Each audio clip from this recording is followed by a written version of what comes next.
Bon, alors, aujourd'hui, on va traiter d'un exercice sur la fission nucléaire. Le but étant dans le TD qu'on va traiter, donc de voir ce qui se passe là-dedans. Donc ça, c'est le réacteur, le REP, le réacteur à eau pressurisée.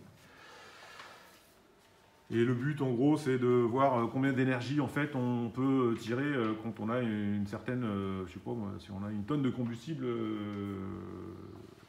nucléaire. Alors, bon, déjà, si on remet dans le contexte, en France, on produit à peu près 85% de l'électricité à partir du nucléaire, donc c'est principalement l'uranium-235. Il y a à peu près 12%, c'est dû au barrage hydraulique, ouais, hein, dans les Alpes, ouais. Donc c'est de l'énergie renouvelable, hein, les barrages hydrauliques. Et puis 1 à 2% sur du solaire ou des éoliennes, c'est-à-dire pour grand-chose. Et puis peut-être 1 ou 2% ce qu'on appelle sur des centrales à flamme. Donc les centrales à flamme, c'est quand on fait cramer du fioul lourd en France, ok. Donc ça, en fait, on essaye de s'en servir un minimum. C'est-à-dire, enfin, pourquoi on s'en sert un minimum? Parce que le fioul lourd, ça coûte très cher. Le kilowattheure fioul lourd coûte beaucoup plus cher que celui qui est produit avec de l'uranium. Et en plus, ça pollue. Okay, donc en fait, les centrales à flamme, vraiment, on les met en route. Enfin, c'est EDF les met en route vraiment pendant les fameux 22 jours rouges, hein, quand il a du mal à produire. Okay, et s'il peut s'en passer, il s'en passe. D'accord? Bon, alors, comment ça marche une centrale? Il y a 3 circuits. Okay, là, vous avez le primaire. Okay, c'est celui qui craint avec l'uranium. Donc ça, c'est l'enveloppe hein, okay, du réacteur. Donc là-dedans, il y a de l'eau. C'est ça qu'il faut comprendre. En violet, c'est de l'eau. Okay, de l'eau liquide. De l'eau normale, c'est pas de l'eau lourde. C'est comme de l'eau du robinet. Bon, après, en rouge, ici, on a le circuit secondaire. Ok, voilà. Donc là, on va dire en rouge, c'est principalement de la vapeur. Okay, donc là, il n'y a pas d'uranium, ça ne craint pas. Entre les deux, il y a ce qu'on appelle un échangeur. Ouais, c'est comme un radiateur de voiture ou comme un radiateur mural, ok? Permet d'échanger des calories sans que ça se mélange, oui. Là, dans le radiateur mural, il y a de l'eau. Et bien ce qu'il y a ici, là, c'est de l'air, donc ça ne se mélange pas. Puis après, il faut un circuit de refroidissement, ok? Bon, alors quand on est, pour ceux qui n'ont pas de chance, qui n'ont pas la mer, eh ben, ils sont près d'un fleuve à chaque fois, puis il y a une tour de refroidissement. Donc là, ce qui sort, c'est pas de la fumée, c'est de la vapeur d'eau, hein, donc pas dangereux du tout. Et puis nous, comme on a la chance d'habiter au bord de la mer, alors comme, je précise hein, pour les gens qui regardent la vidéo dans le monde entier, et donc on habite près de Cherbourg, et à Cherbourg, il y a, comment dire ça, même en basse mer, il y a des endroits où on est en eau profonde, on appelle ça comme ça. Hein, donc par exemple le port de Cherbourg, même en basse mer, il y a le Titanic qui est venu, ou le France, ou qui on veut, hein, ouais, d'accord. Parce qu'à Grandville, parfois, à Basse-Mer, les bateaux sont carrément couchés. Vous avez déjà vu? Donc ça n'a rien à voir avec ici. Et en plus, la température, au mois de septembre, elle culmine à 17 ou 18 degrés. Donc en fait, c'est plutôt froid. Donc pour refroidir une centrale nucléaire, c'est plutôt bien. Ok. Bon. Puis il n'y a pas de problème de débit, hein, comme dans un fleuve. Hein, parce que le fleuve, quand il y a l'été, en fait, il y a moins de débit. Donc ça a tendance à réchauffer plus. Vous voyez ce que je veux dire? Nous, ici, il n'y a pas de problème de débit. Hein. Bon, voilà. Alors, ce qui va nous intéresser, nous, c'est dans le réacteur. Donc, comment ça marche? Déjà, alors là, on va faire tourner de l'eau pour que l'eau circule dans l'échangeur, ici. Donc là, j'ai de l'eau liquide. J'insiste bien sur liquide. Donc, pour la faire tourner, en mécanique des fluides, hein, appliquée, on prend une pompe. OK? Donc, c'est un moteur électrique avec des petits godets. Donc, on fait circuler l'eau. Alors là, l'eau, elle est à peu près à 320 degrés quand même. Et elle ne bout pas. Elle est sous forme liquide. Ici, alors là, j'ai, on va dire, de l'eau aussi, qui circule. Alors là, au contact des 320 degrés, elle se met à bouillir, l'eau. Donc là, ça fait de la vapeur, haute pression, HP. Et ça, j'envoie ça dans des turbines. Les turbines, c'est comme des ventilateurs.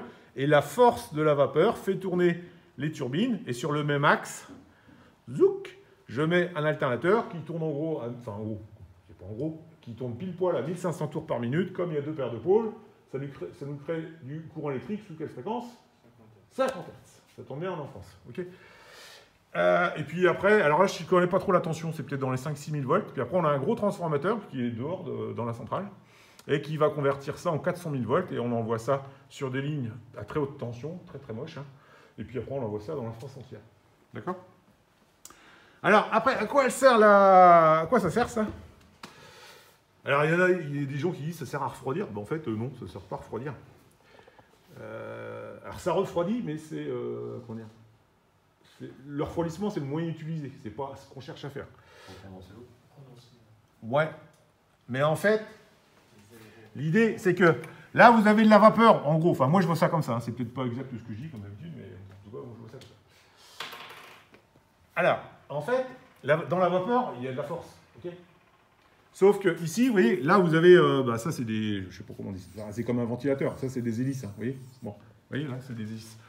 Et il faut que la HP, la haute pression, il ne faut pas qu'elle parte dans tous les sens. Il faut qu'elle appuie sur les hélices. Donc, il faut que ça descende par le bas. Vous voyez? Donc, en fait, il faut attirer la pression ici. Pour l'attirer, en fait, il suffit de créer... Enfin, il suffit. Il faut avoir une pression ici plus petite, de la basse pression. Donc, ben, comment on fait pour avoir de la basse pression? Il suffit de refroidir la vapeur. Si je la refroidis, hop, je crée de la basse pression. Et du coup... ça fait comme ça, et donc ça fait tourner l'hélice. Vous voyez? Donc le but, c'est d'avoir créé une basse pression. Bah, du coup, bah, en fait, on a un système de refroidissement. Ch'touc, et puis voilà. Ça marche? Bon. Voilà. Alors, nous, on va se concentrer sur le réacteur. Alors, donc dedans, il y a des combustibles. Ok, on va dire que c'est de l'uranium 235. Ça marche? L'uranium, alors il existe deux types d'uranium, le 238 et le 235. Le 238, il n'est pas fissile. Ok? Le 235, il est fissile. Alors fissile, c'est-à-dire que tu peux casser ses gros atomes, et à ce moment-là, c'est ça qui est intéressant, c'est que ça dégage beaucoup de chaleur. Le but, c'est d'avoir beaucoup de chaleur. Donc ici, on a un, comment ça s'appelle? Un REP, un réacteur à eau pressurisée, c'est-à-dire que l'eau, elle est bien liquide à 320 degrés, ce qui n'est pas normal. Et donc, pour augmenter, pour élever très très haut le point d'ébullition, donc c'est-à-dire au-delà de 320 degrés, il faut mettre le récipient sous pression. Ouais. Donc là, le récipient, il est à peu près à 160 bars. 152, 160, c'est énormissime, hein, 160 bars. Pour vous ayez un ordre d'idée, si vous faites du vélo de route, dans votre pneu, il y a à peu près 7 bars. En VTT, il y a à peu près 4 bars. Dans un pneu de voiture, à peu près 2 bars et demi. Et dans une cocotte minute, il y a à peu près 1,5 bar. Ouais. 160 bars, c'est énormissime. Donc, voilà. Alors après, bon, bah ça c'est bon. Alors, pour la petite info, si on va un peu plus loin, j'ai un étudiant là qui est en licence ME2I. Et en fait, alors, ce qu'il faut, c'est contrôler la réaction. OK? En chaîne. Hein? Donc, pour contrôler, déjà, on met un liquide qu'on appelle modérateur. C'est simplement de l'eau. En fait, ça va ralentir la réaction en chaîne. D'accord? Et puis après, donc là, en gros, vous avez un capteur de température et puis des capteurs de pression. Hein, et qu'est-ce que je voulais dire? Et donc après, selon la température et la pression, si on commence à monter trop en pression ou en température, les deux vont ensemble. Hein. Et bien en fait, là, j'ai des barres de bore. Donc le bore, c'est un produit chimique qui mange des petits neutrons. Et les petits neutrons, c'est eux qui sont la source de la réaction en chaîne. Okay, donc en gros, si la température augmente, hop, je descends les barres. Du coup, ça mange les neutrons, donc la réaction en chaîne ralentit, donc bah, la température diminue, et inversement. Donc, d'une prise de température, je fais un asservissement ou une régulation de position des barres. Ça marche? Et si vraiment il y a un gros problème, on lâche toutes les barres et normalement, c'est censé s'arrêter. Ouais, elle ne reste pas suspendue en l'air comme ce qui s'est passé à Tchernobyl. C'est parce que à Tchernobyl, elle est montée. Ouais, mais ce qu'il faut, c'est les descendre.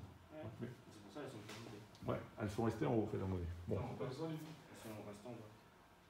Et ça part. Tchernobyl, en fait, c'était différent. Elles montaient comme ça, les barres de contrôle. C'est pour ça que maintenant, on les met en haut, pour qu'elles descendent quand il y a un... Ah oui, d'accord, j'ai pas compris. Ouais, okay. Bon, alors, si on va un peu plus loin, je vous dis, j'ai un étudiant là qui fait ça. Alors, en fait, là, dans un REP, donc là, je parle du contrôle en gros des barres, hein, grosso modo, le contrôle de barres des bords. En fait, tout ça, c'est automatisé. Donc, il y a deux types d'automates. Il y a un automate... Merde, attends. Voilà. Il y a un automate en fonctionnement classique. Puis après, il y a un deuxième automate. Ils appellent ça TXS ou TSX. c'est pas la marque hein, de chez... Bon, bref, c'est un automate de sécurité. En fait, donc là, on a, ils appellent ça une chaussette. On a, en fait, ici, j'ai la pression. Et vous voyez, ça monte jusque, je ne sais plus combien, là, on voit 160 bars, hein, 180 bars. Et là, j'ai la température. Et donc, en fait, ici, on a des couleurs. Et en fait, il y a 5 états. Alors, les 5 états, c'est par exemple, quand ils vont, je ne sais pas moi, retirer décharger de l'uranium, ok, bah forcément, il va falloir, déjà, on refroidit, en gros, le réacteur. Puis après, on va décharger. Okay, donc, le fait de refroidir, vous voyez, ici, bah, on va descendre en température. Et si tu veux, si ça refroidit, il ne faut pas lever les barres, parce qu'après, ça va repartir. Vous voyez ce que je veux dire, les barres de bord. Hein. Donc, en fait, on a 5 fonctionnements. Donc, on a des noms, là, je ne me rappelle plus exactement hein, le machin. Et selon les pressions et températures, ils mettent ce qu'on appelle les permissifs dans l'automate, ou ils les retirent. Voilà. Et c'est des autres. En fait, c'est comme un forçage, mais ce n'est pas un forçage manuel, ça se fait par un automate, donc c'est automatique. Pour lui dire en fait à l'automate que c'est normal qu'on descende en température ou qu'on descende en pression et qu'il n'y a pas de problème. Oui, et à l'inverse, quand on recharge de l'uranium, ici, bah en fait, la pression, là, vous voyez, la pression, elle augmente, puis la température aussi, hein, si on est comme ça. Et ben là, on lui dit que bah, tout va bien. Quoi. Donc il y a 5 états comme ça. Donc ça, c'est pour les phases de déchargement ou de rechargement. Okay, et en plus, ça gère la sécurité. Bon. Voilà, on revient à nos moutons, c'est-à-dire le TD. Donc là, il clique. Bon, tiens, la réaction en chaîne. Bon, voilà. Donc la réaction en chaîne, c'est ça. Sauf qu'ils nous ont... Si, on voit. Donc, là, j'ai un gros atome d'uranium-235. Là, j'ai un tout petit neutron. Le tout petit neutron, alors, il va rentrer dans le gros noyau, ou le gros atome, et en fait, lui, il va se casser en deux. Le fait qu'il se casse en deux, ce qui est super important, c'est le gros dégagement de chaleur. Okay, donc, le principe, c'est qu'on va perdre, on va le voir dans l'exo, on va perdre de la masse, et en perdant de la masse, on dégage beaucoup d'énergie. E égale mc2. M, c'est la différence de masse. Normalement, on ne perd rien, c'est Lavoisier qui dit ça. Ok ? Donc, qu'est-ce qu'il dit ? Il dit... voilà, tout se transforme. Donc, en fait, ici, on va convertir, on va transformer une perte de masse qui est infinitésimale, rien du tout, hein, ok, en une chaleur infernale. D'accord ? C'est ça le principe. Et alors, c'est tellement vrai que, grosso modo, par exemple, grosso modo, il faut 1 million de fois plus de pétrole que d'uranium pour dégager la même chaleur. Il y a un rapport d'1 million. Vous voyez ? C'est énormissime. Bon, voilà. Bon, ok. Donc, alors après, pourquoi il y a une réaction en chaîne ? Parce que, alors quand on casse le gros noyau, ben, parfois on a 2, voire 3 neutrons qui réapparaissent. Et donc, qui vont venir rattaquer 2 ou 3 gros noyaux, ou gros atomes d'uranium-235, ok ? Donc après, les 2 ou 3, ben, ça fait 9, après ça fait 27, puis après ça part en sucette. Quoi. Donc c'est ça qu'on appelle la réaction en chaîne. Voilà. C'est bon ? Ça, vous saviez, vous avez déjà vu ça. Hein ? Donc après, on attaque notre télé. Ben, c'est ça. Voilà. Alors, pour la vidéo, ben, je filme un petit coup. Voilà.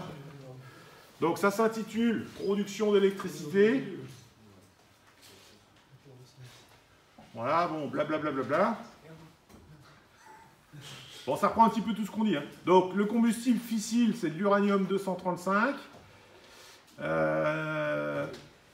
Patati, bon, voilà. Donc, alors, il contient... Voilà. Alors, à l'état naturel, en gros, il n'y en a que 0,72%, c'est-à-dire très peu. Le reste, c'est du 238 qui n'est pas fissile, lui.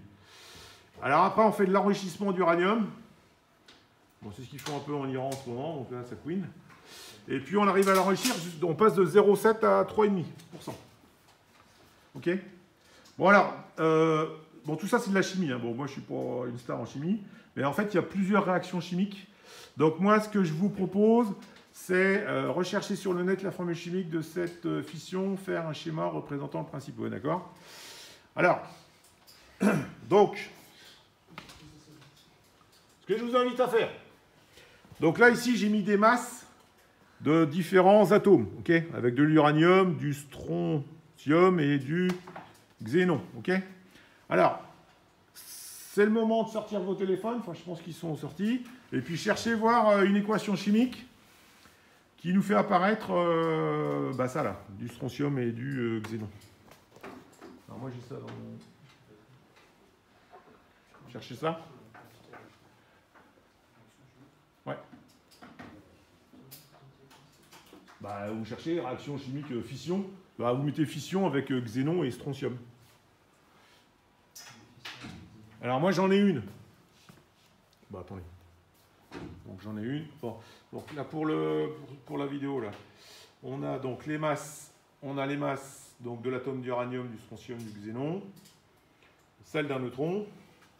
Et puis après, pour le côté énergétique, normalement, justement, on va voir combien on peut dégager d'énergie selon la masse de combustible nucléaire, qui est dans un REP, un réacteur pressurisé. Alors, vous avez trouvé quelque chose ou pas?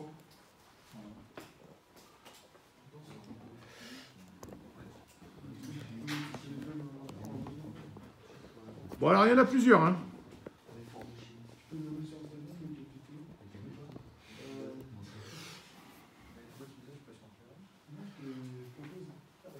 Alors, donc, on y va pour la réaction chimique. Alors, moi j'ai celle-là.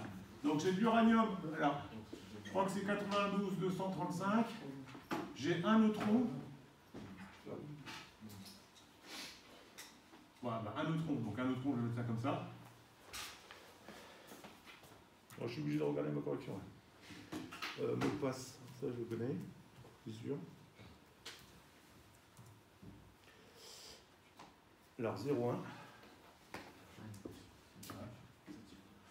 Alors, donc, quand on a ça, ça nous donne, il y a du xénon, 54, 140. Ouais, 93.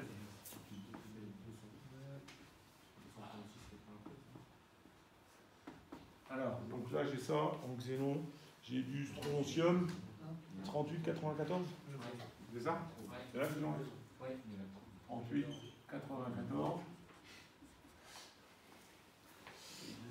Et puis après, surtout, il y a deux neutrons.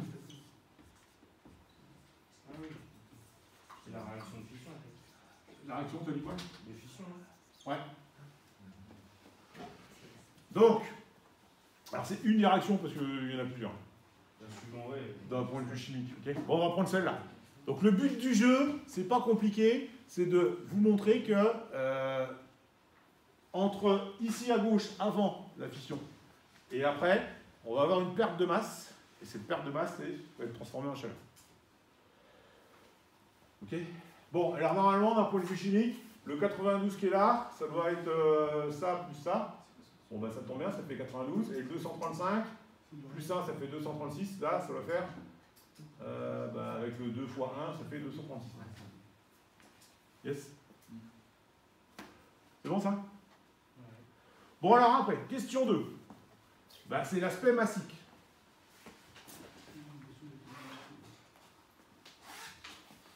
Donc, qu'est-ce que je raconte là dans le texte? C'est la différence de masse qui nous permettra de déterminer l'énergie libérée lors de la fission.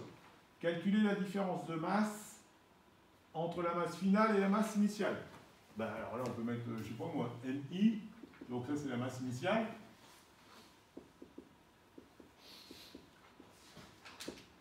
Donc la masse initiale, c'est celle de l'atome d'uranium plus un neutron. Et puis la masse finale, c'est les trois qui sont là. Vous me calculez ça? Ok. Alors surtout, moi, tiens,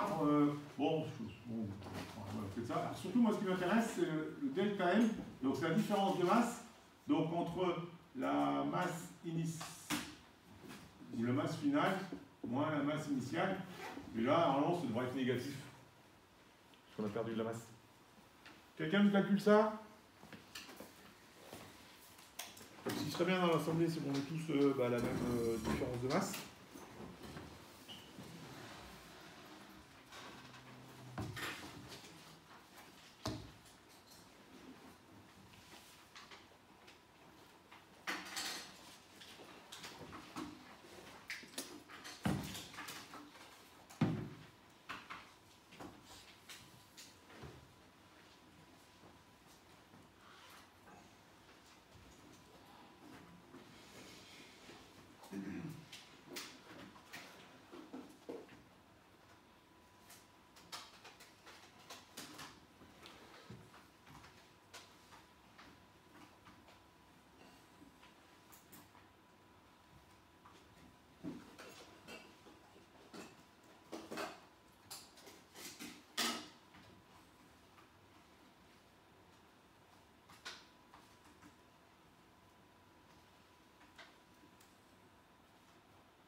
Ouais.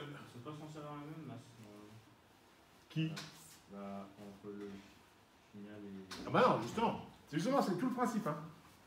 Nous, à la fin, on va chercher le dégagement d'énergie, delta E. Donc c'est la chaleur en fait. Ouais. C'est, en gros, c'est la différence de masse fois la similarité au carré. Donc il y a une différence de masse justement. C'est ce qu'on essaie de montrer. Ici, on perd de la masse, là, par rapport à là. Et donc cette perte de masse, elle est transformée sous une forme de chaleur. Là, il y a un petit peu. C'est Albert qui disait ça. D'accord. Et Albert, il n'a pas été beaucoup à l'école, hein, pour info. Il y avait peut-être pas besoin de tout ça.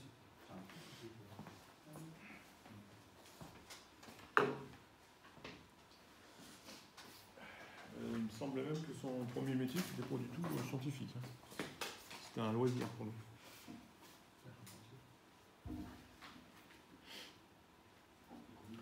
Bon, vous nous proposez quelque chose ou pas?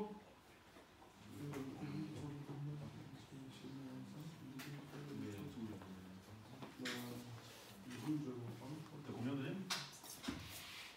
3,39 plus potentiellement 25. Ah ouais, je parie. Mais le delta est pas négatif. Alors moi j'ai un delta. Moi j'ai pas un delta négatif non plus. Ouais. Ah bah si. Non. Après c'est que j'ai Alors, pas... c'est masse finale moins masse initiale. Ah oui, donc oui, dans ce cas-là, oui, il est négatif. Voilà. Si, si. Ouais, ouais, Bon, allez, moi si j'arrive à lire ce que j'ai, ouais.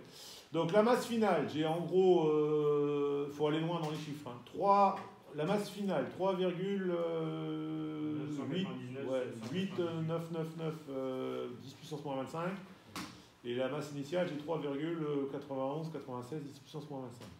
Donc en tout cas, ça me donne une différence de masse de moins 1,98, on va partir là-dessus, 51, 10 puissance moins 27. C'est 51. 10 puissance moins 27, unité légale, kilogramme. Ouais. Bon, on parle là-dessus. Bon, alors après, qu'est-ce qu'on en fait? Bah après, on va s'attaquer à la question 3, c'est-à-dire l'aspect énergie. Alors, les données, j'ai pas pris au pif, hein, j'ai regardé un peu sur le net. Hein. Bon, parfois, il y a un peu à boire à manger, mais bon, j'essaie de faire la part des choses. On y va? Donc, en fait, il faut transformer ça en gros, sous forme de chaleur ou d'énergie. Okay, donc, l'énergie légale, l'unité, c'est le joule. Donc là, on va tomber sur des chiffres astronomiques. Donc, on va essayer de convertir ça en tonnes équivalent pétrole. À la fin. Ouais.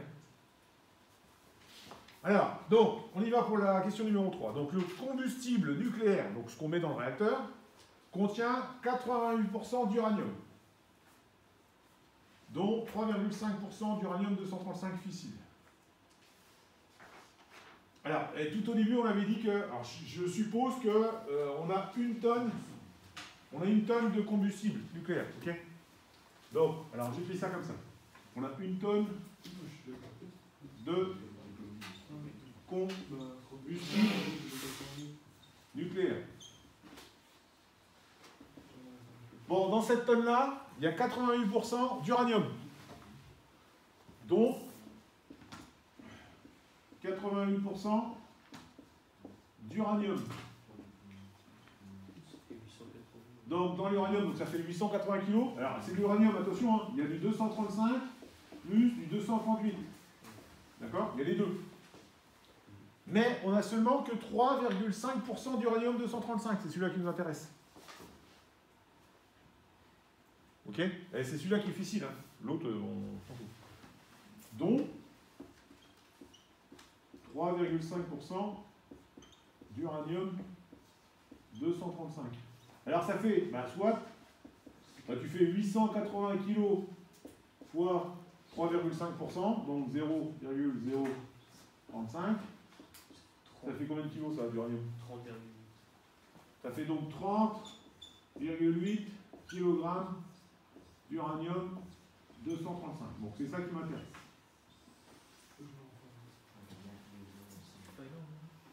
Donc en fait, si déjà on pige le truc, Sur une tonne de combustible, c'est à peu près des vrais chiffres, ça, hein.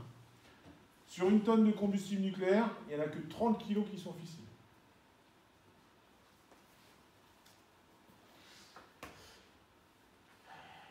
Bon. Alors, ce qu'il faut, c'est déterminer le nombre d'atomes d'uranium-235 qui sont contenus dans cette tonne de combustible. Ben, comment on fait? Ben, c'est pas compliqué. On dit que un atome d'uranium-235 pèse combien? 3,9029.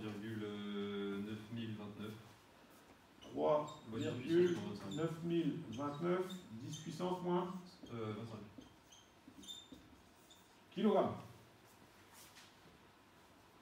Ok? Donc après, on fait comme ce qu'on a dit hier en français, on fait au prorata.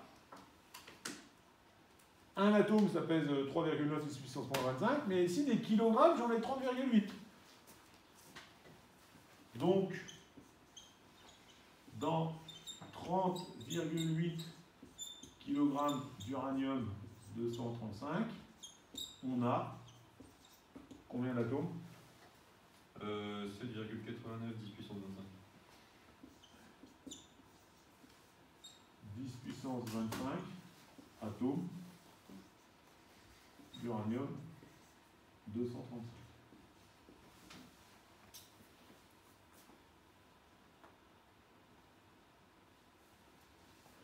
Donc du coup, l'énergie dégagée,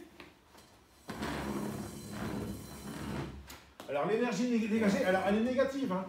Donc l'énergie dégagée, okay, donc c'est égal à la différence de masse, non, attendez, je vais mettre en français, le nombre d'atomes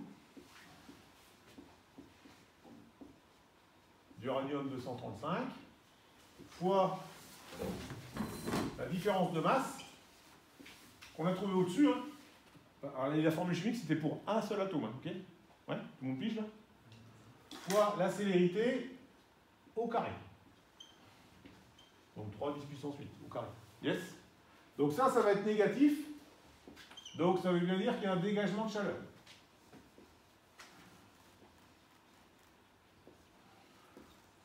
Alors vous me calculez ça, on va trouver des joules. Donc c'est des joules, alors après, voilà quoi, donc ça va être un chiffre un peu énorme.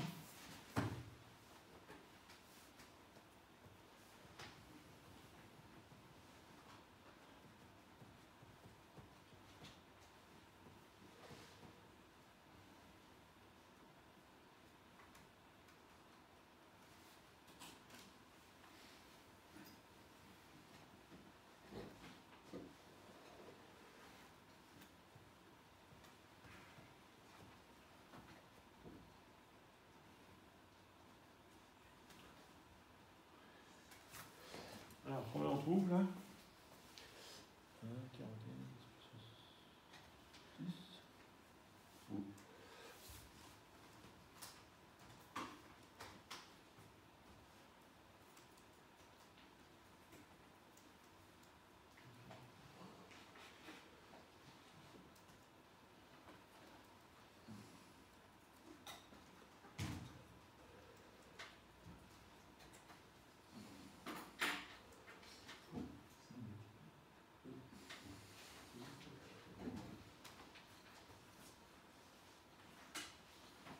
Combien vous trouvez là?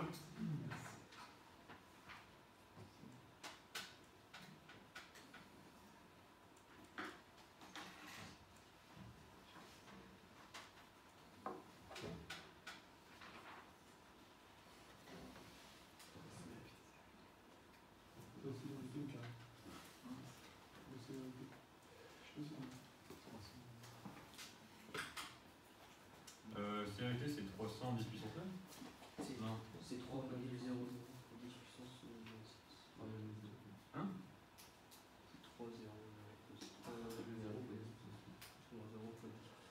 C'est 3 10 puissance 8 mètres par seconde. Donc là, on parle de la célérité de la lumière. Ok? Celle du son, c'est 340. Bon alors,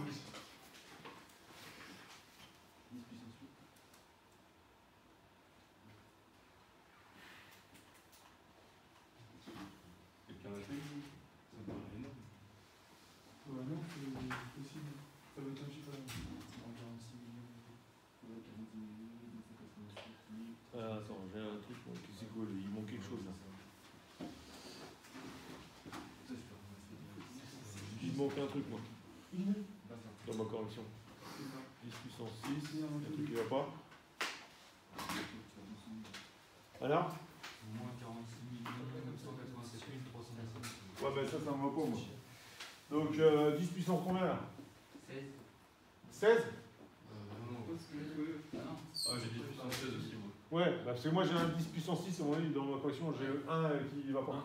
Donc, mais 39, combien un 10 puissance 16? 1,4. Moins 1,4. Qui a ça? C'est ça? Ouais, ça.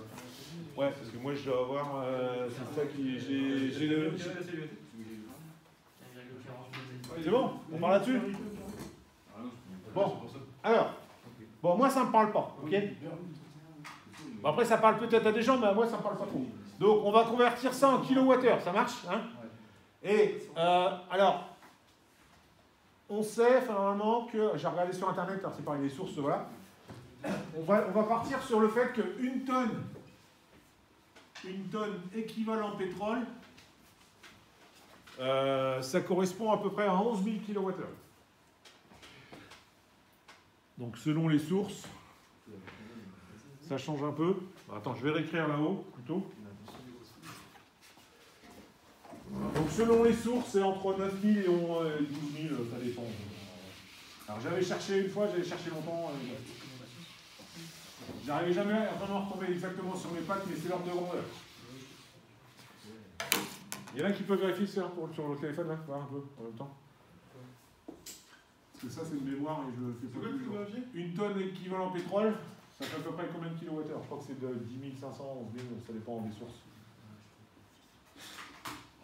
En gros, hein, ça veut dire que si je crame une tonne de pétrole, combien je dégage de chaleur?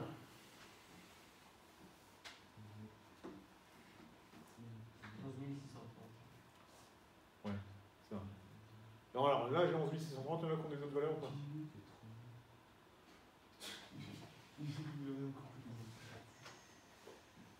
Ou alors 11 600. Bon, allez. 11 600. Allez, 11 630, ok, on part là-dessus. Bon, donc, alors, nous, notre énergie là qu'on a cramée, alors ça c'est de l'énergie qui est dégagée par une tonne de combustible nucléaire, ok? C'est pas une tonne d'uranium 235, hein? Ok? Parce qu'on n'a que 30 kg d'uranium 235. Donc, alors, il faut convertir ça, on va mettre ça en kilowattheure. Alors, on fait comme d'hab, hein? Moi, les conversions, je ne connais pas forcément par cœur, donc je sais que, hein, on fait comme l'autre jour. Le joule, c'est une énergie, c'est-à-dire que c'est une puissance fois un temps. Alors, c'est ça un joule. Ouais? Oh. Ça marche? C'est une puissance fois un temps. Donc, moi, il faut que j'ai des heures là-dedans. Donc, si je veux avoir des heures, bah, dans une heure, j'ai 3600 secondes. Ok? Donc, 1 watt fois 3600 secondes, ça fait pas loin de 3600 joules. Ouais? Ok? Et bah, ça s'appelle un wattheure. Tout le monde est d'accord avec ça?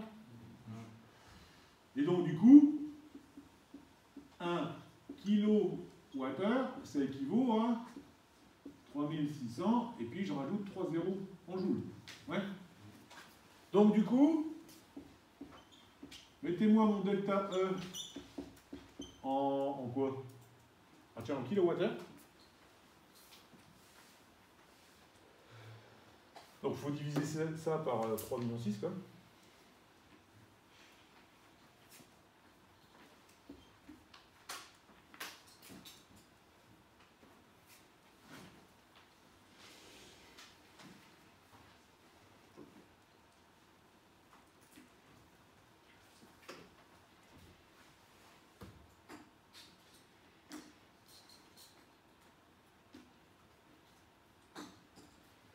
Moins 3,89 10 puissance 18. 3,89? C'est ça. 10 puissance 18 Ouais. kilowattheure. Hein? Ouais. Bah. Ça se peut pas. Parce que là, on a 10 puissance 16. Ah, non, bah c'était pas 10 puissance 16. Bah, c'était quoi alors? Ah, Ah si, c'était 10 puissance 16. Non, C'est j'ai un 10 erreur. puissance 10, là. Hein? C'est puissance 10, le résultat. Là? Moins 3,89 et puissance 10. Ouais, c'est ça. Ok. Bon, c'est bon ça? Ouais. Bon, ok. Alors, c'est pareil, c'est encore des gros chiffres, ok? Alors, EDF, quand il fait un bilan annuel, hein, il parle de sa production, mais en térawattheure. D'accord? Donc, on va essayer de convertir ça en térawattheure. Alors, là, j'ai les kilowattheures. Donc, après, en 10 puissance 3, donc là, ça fait 10. Donc là, les kilos. Donc là, j'ai des mégawattheures. Donc, méga, c'est 10 puissance 6. D'accord? Après, on a moins 3,89, 10 puissance 4 gigawattheures, ça nous cause ça? Giga, 10 puissance 9, 9 comme ça. Et puis après, on a les terras. Donc là, bah, ça fait 10 puissance 1, ok, d'accord? Donc fois 10, quoi. Térawattheure. Donc Tera, c'est 10 puissance 2. Donc là, en gros, ça fait, si on a pigé, ça fait en gros 39 térawattheures. Hein? Ouais? Donc pour une tonne de combustible nucléaire, je dégage 39 térawattheures. Alors il faut savoir que, et ça me paraît cohérent, hein. Alors je ne sais pas trop exactement combien il y a de tonnes de... Quelqu'un sait ou pas? Combien il y a de tonnes de combustible dans un réacteur? Je sais pas. Pas vrai? Non, pas. À mon avis, c'est dans ces eaux-là, dans une tonne. Enfin, entre 1 et 5 tonnes, je pense. Pas plus. En tout cas, et EDF, il produit de manière annuelle environ 600... Hein? Eh, les gars, EDF, il produit à peu près 600 TWh par an. Donc là, nous, on en trouve 39. Bon, pour un réacteur, sachant qu'il y a 58 réacteurs en France, enfin 57, puisque Fessenheim ne fonctionne plus. En gros, en fonctionnement, tout au long de l'année, il y en a une 40, on va dire, avec les arrêts de tranche. Donc, pour moi, c'est à peu près cohérent, quoi. Ouais. Alors, tiens, on va convertir ça en tonnes équivalent pétrole. Donc, on sait que dans une tonne équivalent pétrole, j'ai 11 630 kWh. Quelqu'un peut nous convertir, hein? Ça fait combien de tonnes équivalent pétrole?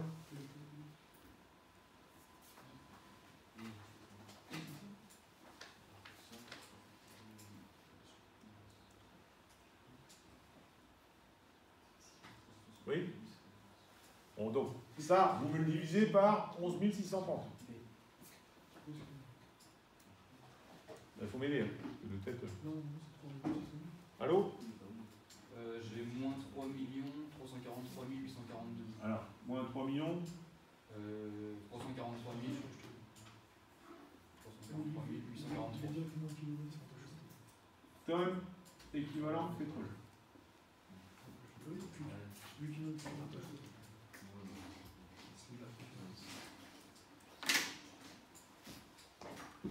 Donc, si on résume, hein, les gars, dans une tonne, regardez bien, dans une tonne de combustible nucléaire, ça équivaut à 3 millions de tonnes de pétrole. C'est énormissime. Vous voyez la différence, hein, l'écart? Une tonne de combustible.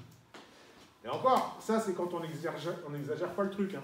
À mon avis, ceux qui sont, on va dire, pro-nucléaire, vraiment les pros, ils peuvent te dire que, en fait, moi je suis parti sur une tonne, mais en fait, on peut dire que dans seulement 30,8 kg d'uranium 235, ça équivaut à 3 millions de tonnes de pétrole. Vous voyez, hein, bon. Surtout quand on n'a pas de pétrole. Et en plus, l'uranium, le combustible est recyclé à 95%. Ouais. Et en plus, effectivement, donc il y a du recyclage, et on peut le réutiliser, après je sais pas combien de fois, mais... C'est pas fait encore. Hein? C'est pas fait encore. Ça se fait pas? Non. On stocke parce que ça coûte moins cher de stocker ça coûte plus cher de réintroduire du vieux combustible dans du nouveau que d'aller le chercher dans les mines pour l'instant. Ah, le MOX ou le MELOX, hein? Bah, Non, le MOX, c'est le PU qu'on utilise. On met du plutonium dans de l'uranium 235-238. Ah, d'accord. En fait, nous, à la Hague, en fait, on recycle l'uranium. Donc, on sépare plutonium, uranium et puis les déchets. Ouais. Et en fait, l'uranium et le plutonium, ça représente 95% de la totalité du combustible. Ça, on le met sous un état gazeux, les gaz UF6 ou je sais pas quoi, et on le stocke. Et quand il n'y aura plus d'uranium dans les mines, on réutilisera pour boucler la boucle du cycle. Et donc là, tu nous dis que le fait d'aller chercher de l'uranium dans les mines en Afrique du Sud ou au Canada, ça coûte moins cher que... Moins cher que de réinjecter dans nos propres combustibles. Ok. Donc, oui, j'avais vu ça le jour sur le net. Là. Certains disaient que c'est même une en fait, absurdité de faire on dit que la boucle est bouclée, mais en fait, elle n'est pas bouclée. Pour l'instant. Ouais, pour l'instant. Bon, pour l'instant. Bon, ça marche pour ça. Donc là, c'était le TD sur la production. Hein, bon, donc on s'arrête là.